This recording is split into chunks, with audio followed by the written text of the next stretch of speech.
कांग्रेस घनश्याम सिंह दोनों ने मिलकर अंत में जाके चुनाव लड़ा। फिर नरोत्तम मिश्रा के कहने पे नरोत्तम मिश्रा के तनखैया घनश्याम सिंह को टिकट दिया जाता है। एहसान फरामोश निकले। मैंने तो रायन भारती का 2 बार साथ दिया। रायन भारती एहसान फरामोश निकले। कल हम लोगों ने पूरे पोलिंगों की विस्तृत जानकारी निकाली और बारीक अध्ययन करने के बाद कल देर रात को 2-3 बजे हम लोग इस निष्कर्ष पर पहुंचे कि हर हाल में दतिया के चुनाव में आजाद समाज पार्टी चुनाव जीतने जा रही है और जीत भी ऐतिहासिक होने वाली है। और उसका सबसे बड़ा जो कारण है, पहला कारण यही है कि जो हमारा वोट है, जो विचारधारा का है, जो गांव गरीब किसान की बात करने वाला जो वोट है, वो वोट बिल्कुल भी उसमें डेंट नहीं कर पाई, ना भाजपा ना कांग्रेस।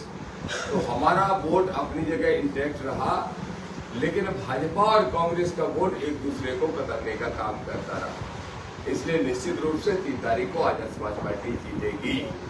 दूसरे विषय पे आते हैं। बड़ा खतरनाक खेल इस दतिया के चुनाव में देखने को मिला। माननीय कांसीराम साहब सहित हमारे मिशन के बहुत सारे नेता कहते थे कि जब भी कोई तीसरी ताकत मजबूत होती है तो दोनों ही मुख्य दल मिलके उसको हराने की कोशिश करते हैं। कुछ इसी तरीके का नजारा दतिया में देखने को मिला। दतिया में भारतीय जनता पार्टी मतलब नरोत्तम मिश्रा, और भारतीय जनता पार्टी तो यहाँ पे थी नहीं, भाजपा तो यहाँ पे दादापा थी। तो बिना दादापा के भाजपा अस्तित्वहीन हो जाती है। तो वो दादापा और कांग्रेस घनश्याम सिंह दोनों ने मिलकर अंत में जाके चुनाव लड़ा कि कैसे आजाद समाज पार्टी को हराया जाए। फिर भी वो असफल रहे। हर हाल में आजाद समाज पार्टी जीतने जा रही है। एक बात मैं स्पष्ट कर दूं, ये मेरा आरोप भी है और अगर कोई नकार है तो मैं इसके प्रमाण दे सकता हूं। कांग्रेस का प्रत्याशी कांग्रेस का नहीं बल्कि नरोत्तम मिश्रा का प्रत्याशी था। आपको याद होगा कि जब तक नरोत्तम मिश्रा चुनाव लड़ने के लिए मैदान में थे, पार्टी ने टिकट उनकी पार्टी ने नहीं काटा था, तब तक नरोत्तम मिश्रा का हर भाषण हर बयान राजेंद्र भारती पे हमला होता था। और उस समय तक प्रदेश के कांग्रेस के अध्यक्ष जीतू पटवारी एक ही भाषा बोल रहे थे कि हर हाल में राजेंद्र भारती या उनके परिवार को टिकट दिया जाएगा, क्योंकि बड़ी सिंपैथी उनके लिए लोगों के मन में, क्योंकि नरोत्तम मिश्रा चाहते थे कि राजेंद्र भारती चुनाव लड़े ताकि दामोदर यादव और राजेंद्र भारती एक दूसरे के वोट काट सके।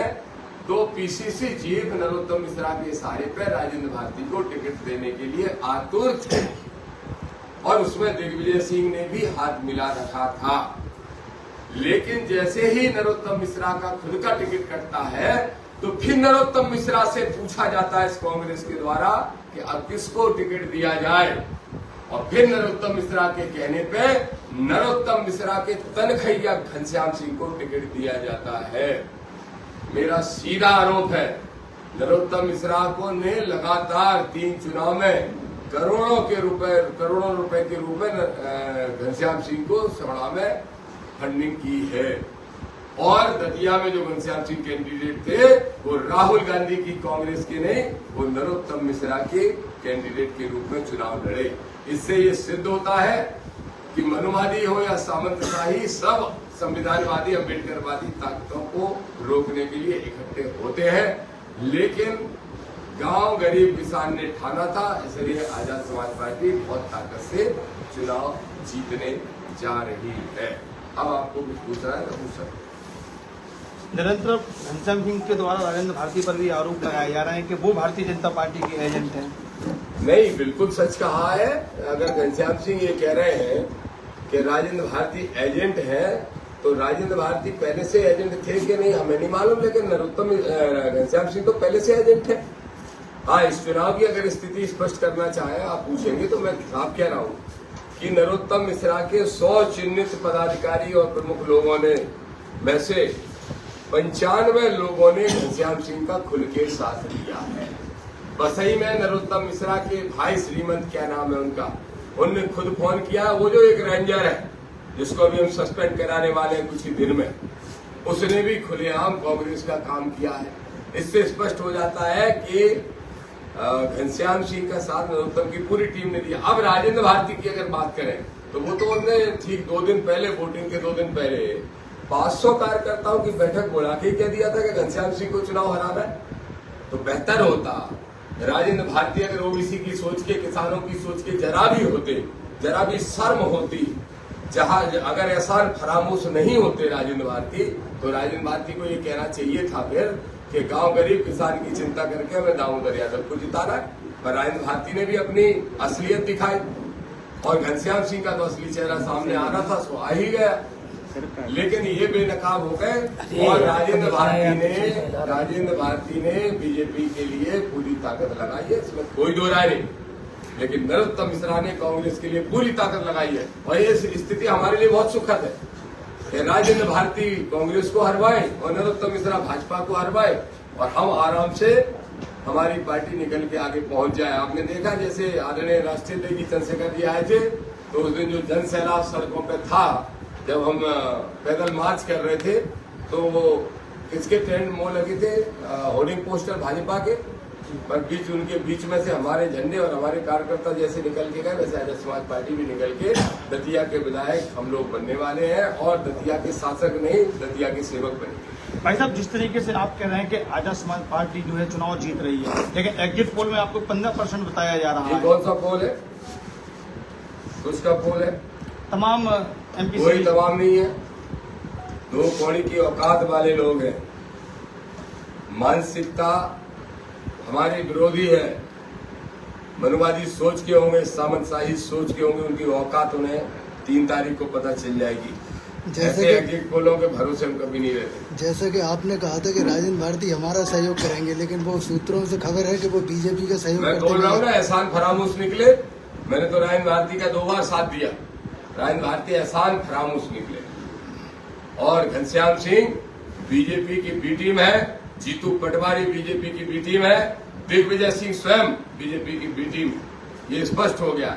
इसलिए अब दतिया और मध्य प्रदेश की जनता को बीजेपी की बी टीम नहीं बल्कि बीजेपी से लड़ने वाली पार्टी, लड़ने वाले नेता चाहिए। इसलिए आजाद समाज पार्टी भाजपा का मुकाबला पूरे प्रदेश में 2028 में करने जा रही। 2026 ये तो बानगी है, ये तो बानगी है। इस चुनाव के बाद तो हमारी शुरुआत होने वाली है, कोई किसी गलत कहीं में नहीं रहे। और एक कहावत तो आपने सुनी होगी, जिंदा हाथी लाख का, मरा हाथी 1.25 लाख का। क्या लग रहा है आजाद समाज पार्टी के मध्य प्रदेश में आने से दोनों पार्टियों में चिंताएं बढ़ रही हैं? घबराहट है क्योंकि दोनों पार्टियां एक ही हैं, दोनों पार्टियां एक ही हैं। ये सिद्ध हो गया इस चुनाव से। एक ही सिक्के के 2 पहलू है, चाहे सिक्का इधर से पलट के देख लो चाहे इधर से देख लो, सिक्का एक ही है। तो भाजपा और कांग्रेस एक ही सिक्के पे दोनों के नाम लिखे, एक का इस तरफ एक का इस तरफ। इसलिए अब हम कोई खोलेंगे। भाजपा द्वारा और कांग्रेस द्वारा जो जयचंद्र की भूमिका निभाई गई है, तो इन जयचंद्रों का भविष्य क्या होगा आगे? वो भारतीय जनता पार्टी तय करे। भारतीय जनता पार्टी तो बड़ा अनुशासन का डंडा चलाने की बात करती है। कहाँ गया उनका डंडा? क्या मिश्रा, शुक्ला, दुबे, शर्मा, तिवारी, दीक्षित पे नहीं चलता? अहिर, गुजर, गड़िया, काछी पे तुरंत चल जाता? नहीं चल पाया। क्यों नहीं चला? क्यों नरोत्तम मिश्रा को इन्होंने नहीं निकाला? मुझे तो देखना है नरोत्तम मिश्रा 24 घंटे में निकल रहा है कि 48 घंटे में पार्टी से नहीं निकल रहा है। और नहीं निकलते हैं नरोत्तम मिश्रा पे, उनकी पार्टी कोई कार्रवाई नहीं करती है, तो इसका मतलब यह है कि हाथी के दांत खाने की और दिखाने की और। क्या कांग्रेस भी निकालेगी राजेंद्र भारती के विरुद्ध कोई कार्रवाई करेगी? कांग्रेस तो क्या कार्रवाई करेगी? खुद ही पूरी बीजेपी की मीटिंग में कांग्रेस क्या कार्रवाई करेगी? कांग्रेस में तो ये सिर्फ डब्बल चलती रहती है। जो घनश्याम सिंह रो रहे हैं कि पैसा बांटे पैसा बांटे पैसा बांटे, तो तुम किसके पैसे बांटते थे 15 साल से? घनश्याम सिंह जी जवाब दो। क्या दतिया के उपचुनाव में जो राजनीतिक चेहरे रहे उन्हें मोहरा बनाया गया? निश्चित रूप से मोहरे ही है बेचारे। 2000 खासतौर पे आप आशुतोष के बारे में पूछ रहे हैं। आशुतोष बेचारे के साथ बहुत गलत हुआ है। आशुतोष के प्रति हमारी सहानुभूति है। आशुतोष तिवारी को ABCD मालूम ही नहीं थी और उन्हें मैदान में उतार दिया, उनका शिकार कर लिया गया है। और इसमें नरोत्तम मिश्रा ने तो शिकार किया सो किया, कुछ प्रदेश के नेताओं ने भी आशुतोष का शिकार कर लिया। आगे आने वाले समय में ये राजनीति मुझे पता है, लेकिन आज नहीं बता। वोटिंग को लेकर क्या कहेंगे? कुछ लोग वोट नहीं डाल पाए। निश्चित रूप से वोटिंग का परसेंटेज नहीं डाल पाए, मैं नहीं मानता। मैं ये मानता हूँ कि वोटिंग परसेंटेज कम होने का कारण है कि वोटर के मन में कंफ्यूजन होता है। मुझे अजीबोगरीब बात लग रही, बारी media bumper voting bumper voting bumper voting. शर्म नहीं आती मीडिया के लोगों? मीडिया हाउसेस क्या नैरेटिव सेट करना चाहते हैं? हमारा चुनाव तो उन बड़े बड़े मीडिया हाउसेस से भी हो रहा था, हम सिर्फ भाजपा कांग्रेस से नहीं लड़ रहे थे। क्या किया पिछले 20 दिन तक मीडिया ने? थंबनेल बना रहे, उसमें दामोदर यादव का फोटो लगा रहे, लेकिन चर्चा दामोदर यादव पर नहीं होगी, और होगी तो आखिरी में कहेंगे देखना है दामोदर यादव किसकी वोट काटेंगे। किसी के भागते हैं वोट तो दामोदर यादव काटेगा। 5,000 10,000 वाला दामोदर दिखाई दे रहा है तुम्हें? शर्म नहीं है? 30,000 वोट जो आदमी 2 साल पहले सभा विधानसभा में ले गया, उसको तुम बोले वोट कटुआ हो गए, 5-10,000 वोट लाएंगे। तो फिर मीडिया वाले भी तय कर ले, बड़े हाउसेस, कि किसकी गुलामी कर रहे थे और किसके सहारे पे चलते हैं और किसके पैसे से चलते हैं, पहली चीज। फिर मीडिया कह रही बम्पर वोटिंग हुई, बम्पर वोटिंग हुई। किसकी बम्पर वोटिंग हुई भाई? कितनी वोटिंग हुई? 2 ही साल पहले 1,77,000 वोटिंग हुई थी, और अब 1,57,000 वोटिंग हुई। तो 20,000 वोट कम हो जाने का मतलब है 9% से ज्यादा वोटिंग कम हुई है। ज्यादा कैसे? कौन कह रहा है ज्यादा हुई? हर मीडिया दिखा रही है ज्यादा बम्पर वोटिंग बम्पर वोटिंग। कम वोटिंग हुई, क्यों हुई? इसका कारण मीडिया को ढूंढना चाहिए। इसका कारण मैं बता रहा हूँ। इसका मेन कारण यह है कि राजेंद्र भारती वो चाहते थे जो उनके समर्थक नहीं चाहते थे, क्योंकि उनके समर्थक हमेशा एंटी बीजेपी रहे, और राजेंद्र भारती कह रहे कांग्रेस को वोट दे दो, तो उनके वोटर कंफ्यूज, उनके समर्थक कंफ्यूज। नरोत्तम मिश्रा वो चाह रहे थे जो कभी उन्होंने किया नहीं, उनके समर्थकों ने, वो बीजेपी को वोट देते रहे, वो कह रहे थे नहीं कांग्रेस को दे दो। तो दोनों के समर्थक लगभग 10-15% घर पर बैठ के रह गए, और उनके घर परिवार के लोग रह गए, और आम जो न्यूट्रल वोटर था वो भी बड़ा कंफ्यूज हो गया इसमें कि एक ये कह रहा है, दूसरा ये कह रहा है, पूरब पश्चिम की तरफ जा रहा है, पश्चिम पूरब की तरफ जा रहा है। इसलिए अच्छा है कि जो स्टेट चल रहा है दामोदर यादव उसी का साथ देता है। पिछली बार से जो 9% कम हुई वोटिंग, तो ये किसके पक्ष में जानी चाहिए? 100% हमारे पक्ष में, इसमें कोई डाउट ही नहीं है, कोई डाउट नहीं है। देखिए बड़ा सीधा आंकड़ा है, SC का वोट 90% गिरा है, जो हमारा सबसे बेस्ट वोट बैंक है। माइनॉरिटी का वोट भी 80% गिरा है, जो हमारा बेस्ट वोट बैंक वो भी बनेगा। इस बात से लोगों की चालें साफ हो जाएंगे दिमाग के। अब रही बात ओबीसी की, तो उसकी भी संख्या काफी अच्छी रही है। सामान्य वर्ग के भाई बहनों से हमने अपील तो बहुत की थी, पर वोटिंग उन्हें बहुत कम। 30 तारीख में जिस दिन वोटिंग थी, उस दिन नरोत्तम मिश्रा से पूछा गया कि दामोदर यादव आपके खिलाफ बोलते हैं, आपका इस पर क्या जवाब है? तो उन्होंने कहा कि ये दामोदर ही बता पाएंगे, वो हम उनके खिलाफ नहीं बोल पाएंगे। इसके लिए आप पता नहीं वो क्यों नहीं बोलते, तो उन्हीं से पूछिए। और मैं भी किसी व्यक्ति के खिलाफ नहीं बोलता, मैं घटनाक्रमों पे बोलता हूँ, मुद्दों पे बोलता हूँ, विचारधारा आधारित बोलता हूँ। ना नरोत्तम ने मेरा खेत दबाया, ना मैंने उनका खेत दबाया। मेरे तो पुराने 30 साल पुराने दोस्त हैं, उन्होंने दोस्ती नहीं निभाई, वो अलग बात है। उन्होंने दोस्ती घनश्याम सिंह के साथ निभाई, क्योंकि उनको कमजोर लोग पसंद है, ताकतवर पसंद नहीं। क्या इस चुनाव से कुछ राजनीतिक चेहरों की समाप्ति मानी जाए? बिल्कुल 100%। दोनों मेरा जो अनुभव कहता है, मैं ज्योतिषी तो नहीं हूँ, धीरेन्द्र शास्त्री नहीं हूँ, मैं पर्ची निकालूं, लेकिन मैं इतना जरूर कह सकता हूँ कि आदरणीय राजेंद्र भारती जी हो या आदरणीय नरोत्तम मिश्रा जी, जितना मैं भाजपा को जानता हूँ, नरोत्तम मिश्रा की राजनीति हमें नहीं लगता कि अब भाजपा में कोई संभावना उनके लिए बची है।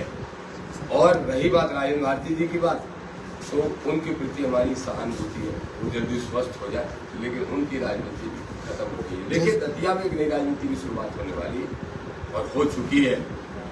चुनाव के परिणामों के मोहताज नहीं है, परिणाम तो 100% हमारे पास में। जैसे कांग्रेस EVM की रखवाली कर रही है, वहीं कहीं आजाद समाज पार्टी नजर नहीं आई। जरूरत नहीं है ना, जरूरत नहीं है। मैं मानता ही नहीं EVM में कोई गड़बड़ी कर सकते हैं। मैंने पहले ही कह दिया चुनाव लड़ने वालों से, पंगा लोगे तो दंगा होगा। क्या आप अपने करियर को सही दिशा देना चाहते हैं? ज्ञानवीर यूनिवर्सिटी में एडमिशन शुरू हो चुके हैं। यहाँ B Tech, agriculture, paramedical, nursing, law और मैनेजमेंट जैसे प्रोफेशनल कोर्स उपलब्ध है। ज्ञानवीर यूनिवर्सिटी, आपकी सफलता हमारा संकल्प।